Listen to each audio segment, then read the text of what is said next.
We're now right foot forwards and left foot behind. This elbow is directly over this knee. The weight is predominantly on the right foot, which is about 70-30. This hand is by your side. If I do it in mirror, this elbow is kind of level with your hip bone. It's definitely not pulled back. It's definitely not in front. It's level. Your body is facing the corner. For you, that will be this corner over here. So your body's face side on. Get rid of your hands for a second. So we have now some fiddly footwork here, of which there are some options. I've been through it before with you, but I'm going to do it again. So you put more weight onto the front foot, more weight, and you press the foot in the ground and turn your hip. You lift the heel up on the back foot so that it can come round. Now, it is possible to turn the toe here. However, as you'll see in a minute, it's actually better to do it with the weight on the ball of the foot and move the heel rather than the other way around.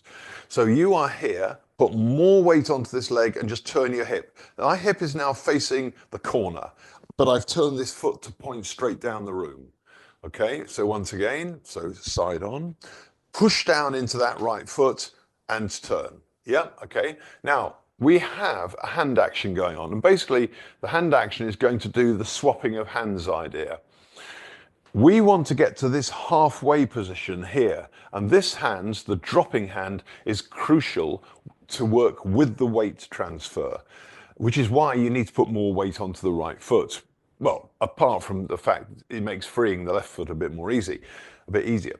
So you are here, and you're going to go push that elbow down towards the knee, or towards the hip if you like, turn the hand, push down, and the weight's traveled across, and we've reached the halfway position. I'm going to do this in mirror now for you. So once again, put your right foot forward. Okay, you're here. So you go push down, turning this hand, push down. This one is going to rotate the other way and lift up to the elbow. The weight's gone forward. You're pushing into that foot, which means that this foot can now move. So the whole concept of cloud hands is about the transfer of weight and the moment of transfer of weight. So I've watched a couple of times on YouTube recently. I've seen people doing cloud hands like this, which I personally don't agree with because I can't see the logic of it. So they'll come, if I just do it, start facing you. Okay, so they'll come here, step, and then they'll go across, and then they'll step, and then they'll do this. But this is the moment when you're actually transferring the weight. So therefore, if you just do this, and I understand why they're doing it, there's a reason why, and I've been taught this the same way as well. And the way I've been taught is you think of yourself as you do your step there, and you're doing a shoulder barge. You're barging into somebody here, and then you release. Now, okay, so that's one way of looking at it. I don't personally think it's great, because you're just using momentum and an imaginary person is there. So, and I think as you do cloud hands, you'll find that actually both ways are kind of true. But if I do my steps, so follow me for a second. We're going to do cloud hands, just jumping into the middle. So come to here, put your, wait a minute, when we do the form, which way do we go? We go to that way. Yes, okay. So you're here with the, left hand on top.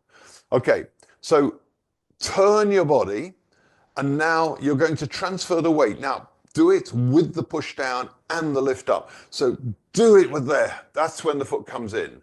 Now come back to the middle, turn. Now you're going to do a step. To do the step, you have to have 100% weight on this foot. So use this hand to make the 100% happen. 100%. That means if you push down, this one has to lift. And there's your step. Come to the middle. Turn. And now push down and bring your foot in. And come to the middle. Turn. Look at the top hand turning as well. Push down and step. Because at that moment, this side of my body becomes free and it can move. And that's what I want.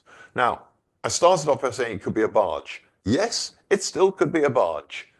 Because in a barge, you actually want some weight still on this foot because you need to use that. Say you're pushing something's pushing towards me in this direction.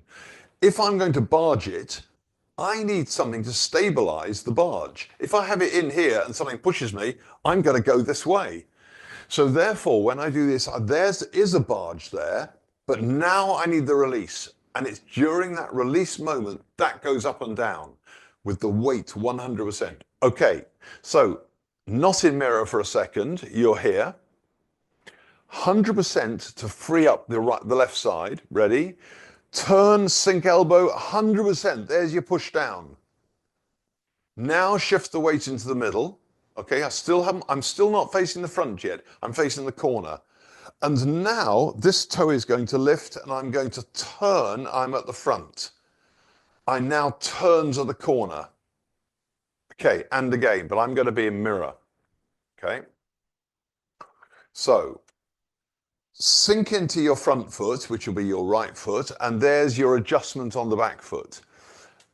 Come back into the middle. Now turn and get the weight onto the left foot. And now you've got 100%, in it comes. See where my foot's come to? It has not come next to the other foot.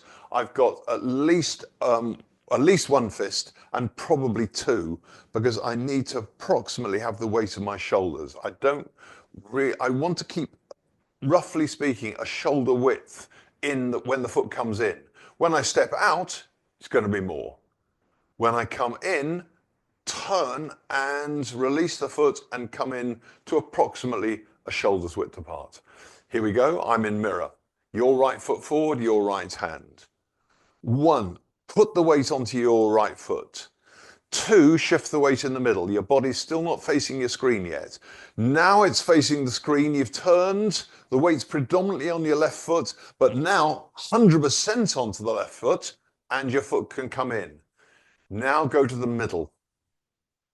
Now turn, put the weight on the right foot. Notice, if you would, that I have not yet lifted this hand up and I haven't yet dropped this hand. I've just done my shoulder barge if I were going to that way. But now, there's the 100% and there's the step. Then I go to the middle. Here's my potential shoulder barge now. My weight's on my left foot, although I've still got some weight on that foot. But now, 100% to enable that foot to come in. And now I go to the middle. And now I go to this side. See the top hand turning? This one hasn't yet risen. 100% step.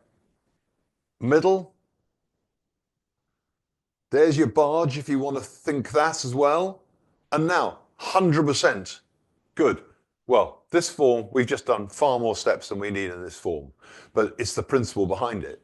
So if you've got this idea of the step either in or out only happens when you've got 100% on that foot, and this is part of the 100%, whichever side it is, that must go down. If that goes down, this must come up. Builder's bucket stuff. Pull down on the rope and up comes the bucket. You have to have the body balancing itself in that sort of way. Right, so we can do cloud hands. Here we go. Just 2 seconds. There was something else I was going to say about this. Let's just do it. Here we are. I'm not in mirror. I'm with you. Ready? 100% onto the right foot. You're in the middle, 50-50. You're now barging, if you like, turn this toe, and the top hand's turned. Now 100% in comes the foot. Now go to the middle and you're top and bottom. Now put the weight onto the right foot.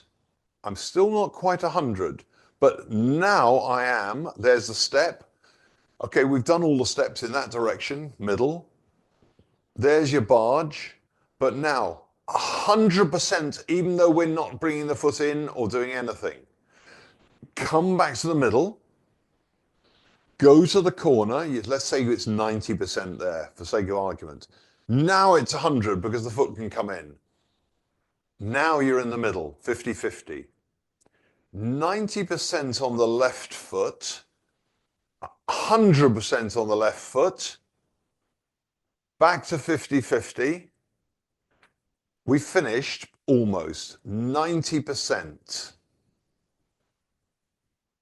Sink down, and that's the end of cloud hands. 100%, but we're not going to move the foot. It's a repetition of what we did on that side. So that's the principle behind cloud hands. Now then, The big problem bit with cloud hands is that when you do cloud hands, you do not stand up. So let's just do a very simple exercise. I'm sure I've done this before many, many times. Straighten your legs and don't let your knees bend. Without moving your hips at all, don't let them turn. They're going to point at your screen. Turn your chest to the right. Turn your chest to the right. Don't turn your hips at all. And back. Make sure the hips don't move even an inch. And turn to the left. Okay, you cannot get much turn. It's almost impossible. Not surprisingly, your spine at this point, when your legs are straight, has got a dip in it. And in effect, when you have the dip in the spine here, it's got the curve, the S-bend, the spine it hasn't got much movement. So when we do a pelvic tilt and we tuck under, what happens is the lower spine opens out. You can see some of those lifting, and suddenly rotation becomes more possible. It's a little bit crude, this, but that's the basic idea. So stand up dead straight again. Yeah. Okay, now just do a little bit of a pelvic tilt. Lift your pubic bone up here, tuck under, sit down a bit. Okay, you only sat down a couple of inches, maybe 3 inches, yeah? Now turn, this doesn't move, okay? Turn to your left, shoulders are turned, yeah? Come back to the middle, turn your shoulders to the right.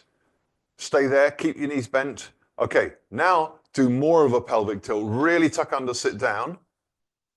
Put your hands on the flat or the back, it should be flat now there. And when you turn now, shoulders will turn maybe even 45 degrees.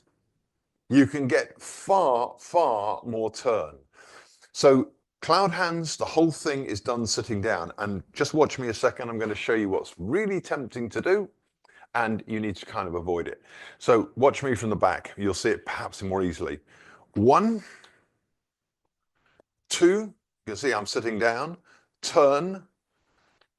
3. Sit down again. We don't really want that standing up thing going on. There's a release, but there is not particularly a standing up. This is like I've got a church pew, and you're just sliding your bum along the church pew, a little bit like that. Right, so here we go, cloud hands, both sides. And you're going to sit down and drop your bum. So 1, weight onto the right foot. 2, weights in the middle, don't stand up.